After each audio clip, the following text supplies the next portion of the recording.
The Transportation Security Administration here in the US is considering its rulemaking authority to improve the cybersecurity preparedness for the transportation sector. Congress wonders, is that the right way to do it? I wish they would just both not be involved. This is today's Not So Critical update.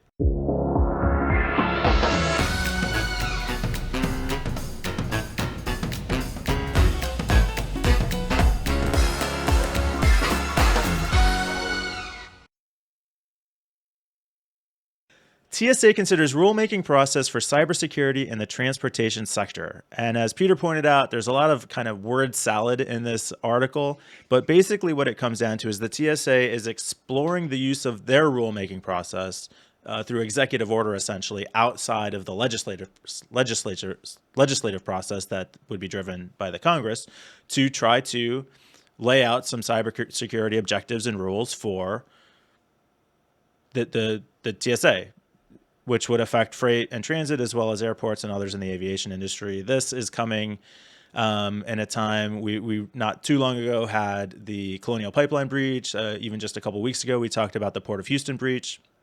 So there are definite issues with cybersecurity among our critical infrastructure systems that the TSA oversees and is well positioned to start to regulate. I guess let's start with that, Peter. What are you with them so far? Should the TSA, who oversees transportation security or transportation safety, be involved in this? Okay, well, I'm not the right person to ask about this because I'm not American and I don't know. The only things I've heard about the TSA are negative. So, no, I don't think they should be. I didn't even think of that because they're the ones that brought us the flood of biometric scanning at airports, and so maybe not. And that's where, but through the whole airport stuff is where I learned the term security theater, which is theater that doesn't actually do anything. It just makes people feel better. You know that 20 years after 9/11, we're still not allowed to take liquid more than 100 milliliters. Yeah. It's kind of we have to take our belts and shoes off. It is dumb. I mean, I didn't have to take my laptop out of its case last time I flew. That's progress, I did. Right? Do you know what happened? I've just come back from the UK, right? And sorry, just a quick aside. I went through security and I had to take my laptop out, and I've got a MacBook 16-inch, a MacBook Pro, right? When it came out the other side, there were 3 MacBook Pros in a row. Oh no! And I genuinely didn't know which one was mine. I had to That's open awesome. it up to see the login screen. I got it right first time, but yeah, it was really like, oh shit. That is awesome.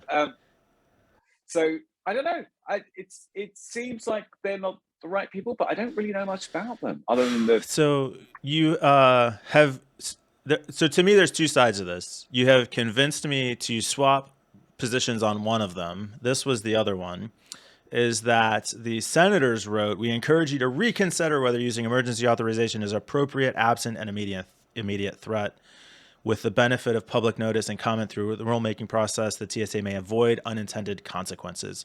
And that's where the cynic in me says, oh, the senators just want all their buddies in those industries who are profiting and paying them to tell them how they should be regulated, not because they care who's actually doing the regulating.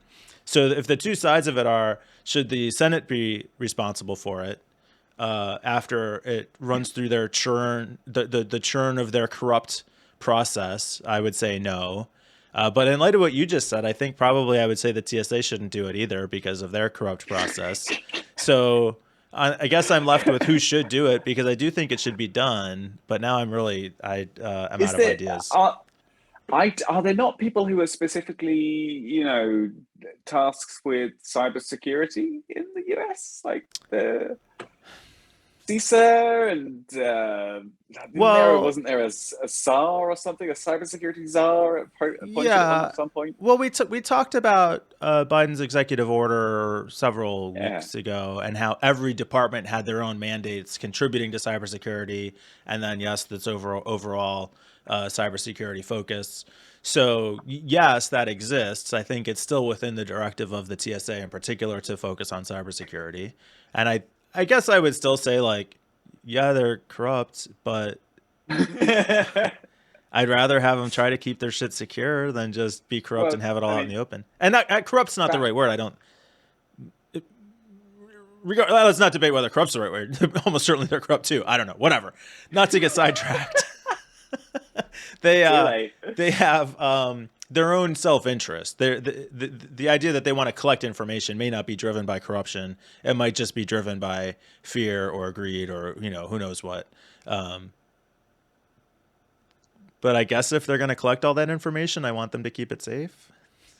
I guess. Oh, I don't know. because that happens all the time, doesn't it? You know, I'm sorry I brought up government this story. Why are we even government talking about this? organizations are just so reliable when it comes to data security. Yeah, I mean, there's I literally no good option here. Well, I don't know. I suppose so. Oh, by the way, another mysterious. This is really maybe genuinely laugh out loud when I saw that at the CISA, the government organization for cybersecurity in the USA, retweeted something from the Secret Service, which I thought was brilliant. The Secret Service has a Twitter account, which I think is so. It's like almost the definition of an oxymoron, and it was such a bland, generic tweet as well. They were the Secret Service has contributed towards taking down ransomware actors and stuff like this. It had no content whatsoever, and I went and actually looked at the site, and it was just like, hey, we've done some good things, and that was it. It was so weird, and I just thought the Secret Service with a Twitter account. I mean, what has the world come to? Anyway, They back need a to better this marketing story. department. On the one hand, I have to say, I don't really care who lays out the recommendations or the rules, as long as they're good rules. I think that's the only thing that really matters, isn't it? Yeah. Well, and I think that's the question is, do we trust the bureaucrats at the TSA to lay out good rules, or do we trust the corrupt politicians in the Senate to lay out good rules? Why would either one lay out bad rules, though? That's the thing. Because they're incompetent, or because they're trying to take advantage of it somehow?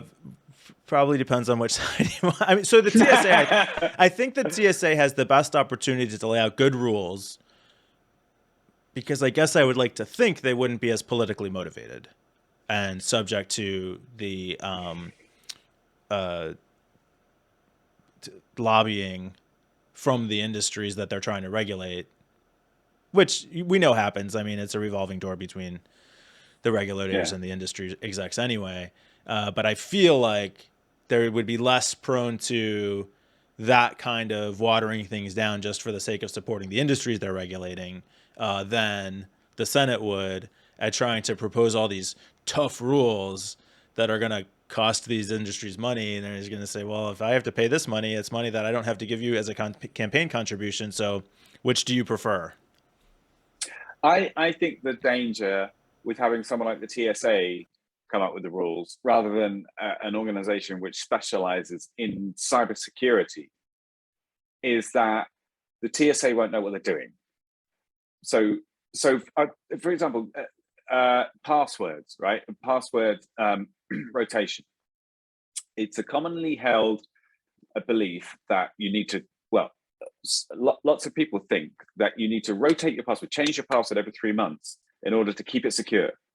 But the NIST, which is the NIST official guidelines on password safety, say that you shouldn't do this because having to change your password exposes it on a more regular basis.